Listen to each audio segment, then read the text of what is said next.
নমস্কার, আপনারা দেখছেন সময় কলকাতা আর সময় নিউজ নিয়ে রয়েছে আপনাদের সঙ্গে আমি প্রবীর।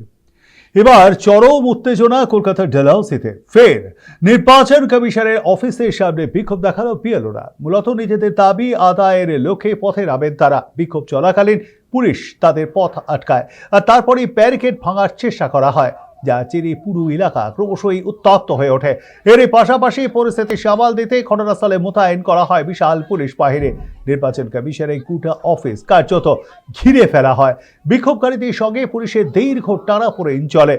পরিস্থিতি যাতে নিয়ন্ত্রণের বাইরে না যায় সেদিকে নজর ছিল পুলিশ প্রশাসনের।